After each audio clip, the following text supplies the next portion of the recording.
Hello guys, welcome to my YouTube channel. यहाँ पर SSC GD के 12 जनवरी के फर्स्ट शिफ्ट का एग्ज़ाम संपन्न हो चुका है।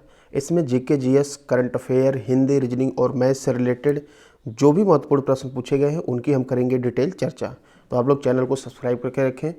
देखिए, यहाँ पर सबसे पहले बात कर लेते हैं। प्रश्न है सबसे पहले आपका पूछा गया है। अब इसको बताने से पहले हम आपको बता दें कि रीजनिंग में जो है सेटिंग अरेंजमेंट के डबल प्रश्न पूछे जा रहे हैं। एक आपका रो बेस था जिसमें 8 लोगों को बैठाया गया था और दूसरा सर्कल बेस था, यहाँ भी 8 लोगों को बैठाया गया था। तो ये जो है रीजनिंग अब धीरे धीरे टाइम टेकन होता जा रहा है। डाइस से रिलेटेड क्वेश्चन पूछे गए थे। कोडिंग डिकोडिंग से 3 से 4 क्वेश्चन पूछे गए थे। कोडेड वैलिडेशन से 1 क्वेश्चन पूछा गया था। ठीक है, बाकी ये सारे क्वेश्चन इसमें पूछे जा रहे हैं। मैथ की बात करें तो इसमें मैथ में जो है तृतीय अनुपाती, द्वितीय अनुपाती, चतुर्थानुपाती, इससे प्रश्न पूछे जा रहे हैं। इसके ट्रिक कुछ देर बाद आपको मिलेंगे। बैलेंस सिलेंडर से रिलेटेड क्वेश्चन पूछे जा रहे हैं। प्रॉफिट लॉस हो गया, टाइम एंड वर्क से रिलेटेड क्वेश्चन पूछे जा रहे हैं। हिंदी में बात करें तो कारक चिन्ह पूछा जा रहा है। व्याकरण से संबंधित प्रश्न आ रहे हैं। बाकी हिंदी के और जो भी चीज़ें हैं इसमें अभी हम डिटेल चर्चा करेंगे। तो देखिए, यहाँ पर पूछा गया था प्रश्न 2011 की जनगणना के अनुसार भारत की साक्षरता दर कितनी है। तो 74.04% अर्थात 74.04% है। आगे बात करें जनगणना से रिलेटेड कुछ फैक्ट की, तो यहाँ पर देख लीजिए।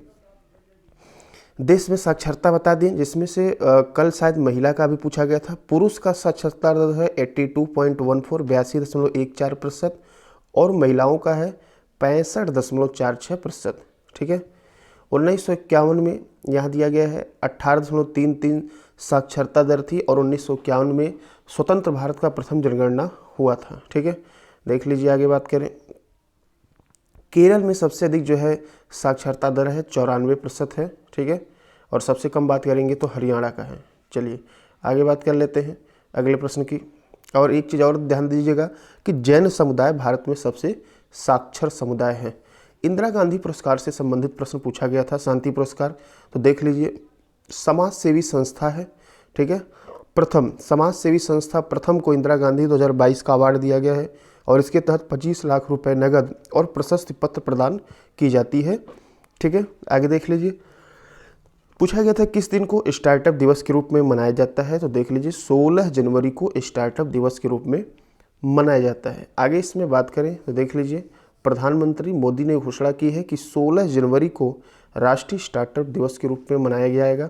उन्होंने स्टार्टअप्स को नए भारत की रीढ़ और स्वतंत्रता के 100वें वर्ष तक देश के आर्थिक विकास को गति देने वाला इंजन बताया। उन्होंने यह भी बताया कि वर्तमान दशक को भारत का टीचेट कहा जाता है।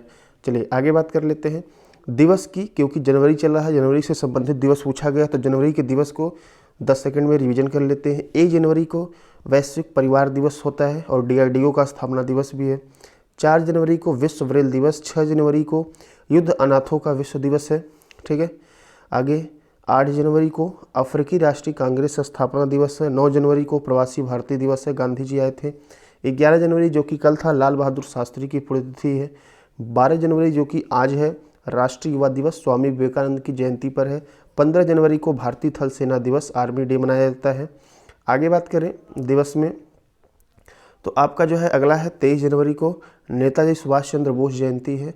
24 जनवरी को राष्ट्रीय बालिका दिवस। 25 जनवरी को राष्ट्रीय पर्यटन दिवस और राष्ट्रीय मतदाता दिवस दोनों मनाया जाता है। 26 जनवरी को गणतंत्र दिवस, अंतर्राष्ट्रीय सीमा शुल्क दिवस। 28 जनवरी को लाला लाजपत राय दिवस। 30 जनवरी को शहीद दिवस, विश्व कुष्ठ उन्मूलन दिवस मनाया जाता है। चलिए अगला प्रश्न बात कर लेते हैं। पूछा गया था कि आईपीएल 2022 में, ठीक है, किसको ऑरेंज कप दिया गया। तो ये दिया गया है राजस्थान रॉयल्स के सलामी बल्लेबाज जोस बटलर को दिया गया है, और गुजरात टाइटंस आईपीएल 2022 जीती है। ठीक है, चलिए आगे बात कर लेते हैं। अगला पूछा गया था दुनिया का विश्व का सबसे बड़ा लिखित संविधान कौन सा है। तो ये देख लीजिए, भारत का दुनिया का सबसे बड़ा लिखित संविधान है। लेकिन यदि ये पूछा जाए कि दुनिया का सबसे छोटा लिखित संविधान, तब आपको आंसर आएगा मोनाको। आगे देख लीजिए, अगला प्रश्न यहाँ पर पूछा गया था कि नागालैंड दिवस कब मनाया जाता है। तो 1 दिसंबर को 1963 को जो है भारतीय संघ का 16वां राज्य नागालैंड बना था, और इसीलिए 1 दिसंबर को नागालैंड दिवस मनाया जाता है। ठीक है, चलिए, और 1 दिसंबर को विश्व एड्स दिवस मनाया जाता है। पूछा गया था एलिजाबेथ द्वितीय जो है किस देश से संबंधित है। तो देख लीजिए, यूके की है, यूनाइटेड किंगडम ब्रिटेन की महारानी है। इनका कुछ समय पहले देहावसान हो गया था। आगे देख लीजिए, यहाँ पर दिया गया हाल ही में ओयो रूम के ओयो एक होटल है में जापान, इसका पूछा गया था कौन CEO हैं, तो इसके फाउंडर जो है, फाउंडर पूछा गया था रितेश अग्रवाल ओयो होटल के फाउंडर हैं। नेक्स्ट बात करें, अगला यहाँ पर नीति का फुल फॉर्म पूछा गया था, तो national institution for transforming India, ये इसका फुल फॉर्म होता है। 1 जनवरी 2015 को इसकी स्थापना हुई थी योजना आयोग की जगह पे। एक एयरपोर्ट पूछा गया था, कहाँ पर है, डोनी पोलो एयरपोर्ट पूछा गया था, किस राज्य में है, तो अरुणाचल प्रदेश में है, ठीक है, डोनी पोलो एयरपोर्ट, इसका उद्घाटन हाल ही में हुआ है। शनि के उपग्रह का नाम पूछा गया था, तो सबसे पहले बता दें कुल उपग्रह इसके पास 82 है, ठीक है, शनि के पास सबसे अधिक उपग्रह है। और इसके सबसे बड़े उपग्रह जो पूछा गया था इसका नाम है टाइटन, क्या नाम है भाई, टाइटन, ये सबसे बड़ा उपग्रह है, ठीक है। चलिए आगे बात कर लेते हैं। पूछा गया था कि पहला वंदे भारत एक्सप्रेस कब चला था, तो 15 फरवरी 2019 को दिल्ली और वाराणसी के बीच देश का पहला वंदे भारत एक्सप्रेस चला था। उगादी पूछा गया था, नृत्य को कहाँ मनाया जाता है, तो ये जो है कर्नाटक में नए साल के रूप में मनाया जाता है। आंध्र प्रदेश में मनाए जाने वाले अन्य प्रसिद्ध त्यौहार संक्रांति और रोटी महोत्सव हैं, ये आंध्र प्रदेश का है। आगे बात करें, कर्नाटक के प्रसिद्ध त्यौहार कनकदास जयंती और करगा है। केरल के प्रसिद्ध त्यौहार ओणम और पुरम है। तमिलनाडु के प्रसिद्ध त्यौहार पोंगल और पुथंडू है। तो आगामी शिफ्ट वाले इसको देख कर जाएं। आगे देख लीजिए, पूछा गया है कि नील नदी को मिस्र का उपहार किस नदी को कहते हैं, ये पूछा गया था। तो नील नदी को मिस्र का उपहार कहते हैं और नील नदी को दुनिया की सबसे लंबी नदी भी कहा जाता है। अगला देखिए, अब केमिकल फार्मूला रिएक्शन पूछा जा रहा है। क्या पूछा गया था, जब सोडियम सल्फेट के घोल को बेरियम क्लोराइड के घोल में मिलाया जाएगा तो क्या बनेगा, तो बन जाएगा बेरियम सल्फेट। क्लियर है, तो यहाँ पर बेरियम सल्फेट बन जाएगा, देख लीजिए यहाँ पर बनाए भी गए हैं।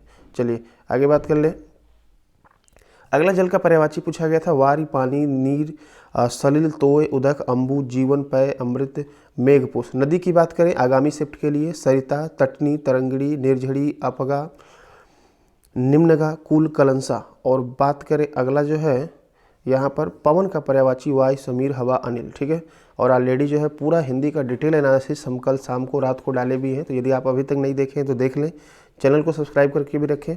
यहाँ पर ज्योत्सना का वर्तनी पूछा गया है, तो ज्योत्सना का शुद्ध वर्तनी ये होगा। बहुत सारी चीज़ें रिपीट हो रही हैं बार बार। कैलाश का वर्तनी पूछा गया था, तो कैलाश आप इस प्रकार से लिखेंगे। बाकी आगामी शिफ्ट में कुछ देर के बाद हम आपको डिटेल सब कुछ मिलेंगे, क्या क्या पूछा गया था, और शाम को पूरा हिंदी दिन भर का डिटेल और रीजनिंग सब कुछ मिलेगा, ठीक है। मिलते हैं अगले वीडियो में, तब तक के लिए धन्यवाद।